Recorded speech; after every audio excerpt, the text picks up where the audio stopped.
That's exactly what the Fed is going to do, unfortunately. When the Fed is surprised by the fact that we go into a severe recession and inflation actually gets worse, right, which is a situation that they think is impossible. They think, well, if we go into a deep recession, at least we won't have inflation to worry about anymore, and we can just go back to what we've been doing, which is creating inflation. But if we go into a severe recession and inflation is still high, well, they're out of tricks, right? But I think that despite that, when push comes to shove, the Fed is going to pick the poison that it thinks is the least toxic, right? And it's going to say, you know what? Inflation is bad, but a financial crisis and a depression is worse. So we're just going to have more inflation. We're just not going to get back down to 2%, maybe 3 or 4%, whatever they're going to say. But hey, we're never going to get to 2 because the cost of getting there is too high. So we're just going to have to get used to living in a world with higher inflation because it's better than the alternative. Now, it's not better than the alternative. It's way worse. But the Fed and the government won't know that. And even if they do know that, all they really care about is the short run.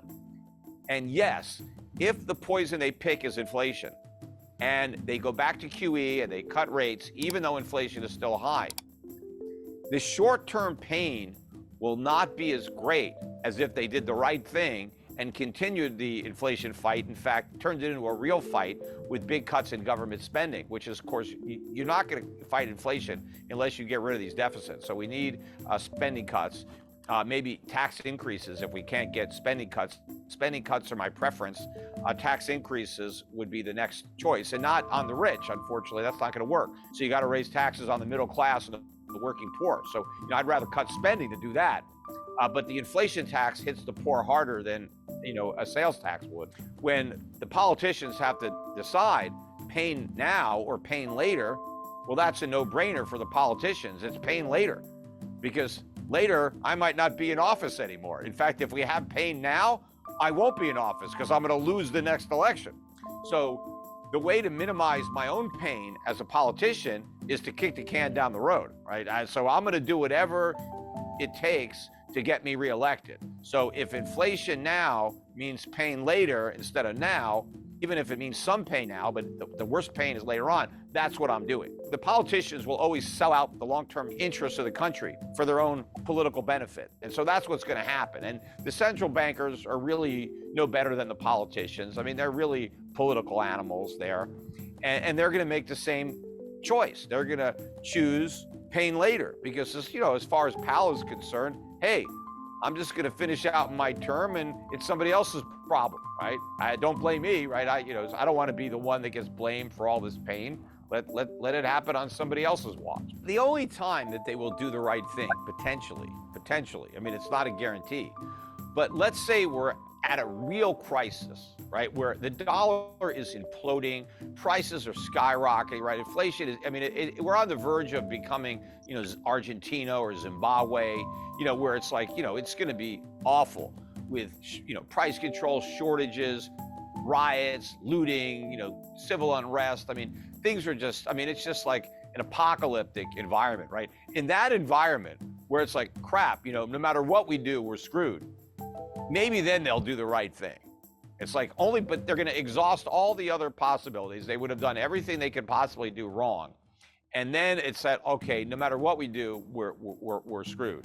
Maybe then they'll do the right thing, assuming they understand what the right thing is. I'll be there to tell them, but the question is, will they listen? It's going to lead me into the next question here is like, what is it that they are going to do for this next issue, or what is it that they are planning on doing to create like the monetary stimulus or whatever that's coming? Central bank digital currencies. What's going on here? This seems to be pushed worldwide and almost guaranteed to be coming. Yeah, but that's more an element of government control than monetary policy, although it may make it easier for governments to inflate the money supply and to try to target their so-called stimulus. Because, sometimes they get frustrated. They send people stimulus checks and they don't necessarily spend the money. Oh my God, maybe they save it. And so what they could do is say, hey, instead of stimulus checks, we're going to give you some digital money with an expiration date. So here's your, we're going to load up your wallet and you got 24 hours to spend it or you lose it, right? Everybody's like, but then they might say, okay, you can spend it, but here's the only places that it's good, right? I don't know. They might try to micromanage. Oh, you can't use your money to buy a gun. You can spend it at Walmart or whatever. I don't know. But I mean, the part that I don't like about government issued, digital currency, as long as they don't eliminate cash, right, then it's not as big a deal. But they want to eliminate cash. That's what their goal is to get rid of all the bills. So you have no alternative but that digital currency. And the reason I don't want to live in a world where you're stuck using a digital currency for every transaction you make, and there's no way to transact in private, is that the government knows every single thing you spend money on. And that can give governments a lot of information about you, even if you're not spending the money illegally. For the government to know everything that you like, every cause that you support, everything that you do, they can create a profile of you, and potentially that they could use that profile in ways that could be harmful to you. And a lot of the things that you're doing today with your money may be legal, but what if they're illegal in the future? Because people just assume that governments are benevolent and they're good, but they tend to get very corrupt and get very evil. And a lot of times the governments become the bad guys and the resistance is the good guy. And how do you overturn a corrupt government? Well, it's a lot more difficult if that corrupt government knows every single thing you're doing and can see all the places that you're spending your money. And they can crack down on anybody that becomes part of a resistance. And once the government knows that it's harder for the people to resist tyranny, well, they're more likely to become tyrannical. So it becomes a self-perpetuating prophecy. Lord Acton said, power corrupts, absolute power corrupts absolutely. And so the more power you give government, the more corrupt government becomes. So you always want to be vigilant when it comes to government. You don't want to give up your liberties just because, you'll get some extra safety. And because what the politicians are going to say is, oh, if we just eliminate cash, we'll make it harder for the drug dealers and the terrorists and the money launderers. And maybe that's true. But you know what we're going to lose a lot of our individual rights and freedom. And it's just not worth the trade-off. And from my perspective, being in the financial service industry, I already see through this charade. All of the anti-money laundering that we have now, the laws on the books, all that stuff, yes, they say it's here because of terrorists and drug dealers and criminals, but that's just for the public to get them to approve the laws. The one goal that all these governments have in mind, the criminals that they really want to catch, are the people not paying their taxes. That's really what they're going after, right? They want the tax money. And so they think that if they eliminate the cash economy, then they're going to collect more taxes. Because there's still a lot of people today that do some work under the table, get paid in cash. That's who the government is going after, not the drug dealers, right?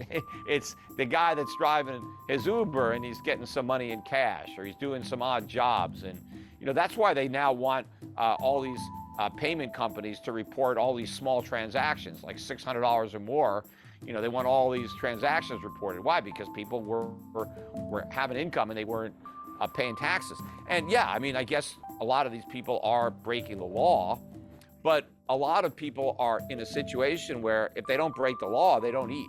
There are some people that, hey, this is what I've got to do to make ends meet, because if I paid taxes, I couldn't earn enough money after taxes to cover my expenses. So the only way I could do it is to not pay the tax. And I'd rather have somebody working and not paying taxes than just sitting on welfare. Because that at least they're productive, at least they're providing goods and services. And when the government says we need all these IRS agents to go after the rich, that's a lie. They're not going to go after the rich. They're going to go after the middle class. They're going to go after the small business owners. Those are the ones that are cheating. The rich don't have to cheat. They have loopholes to reduce their taxes. The average guy doesn't have a loophole. So his loophole is, well, I'm going to make some money on the side and I'm not going to report it, right? Or I'm going to exaggerate some of my deductions. But you know, the minute you eliminate cash, they crack down on the underground economy.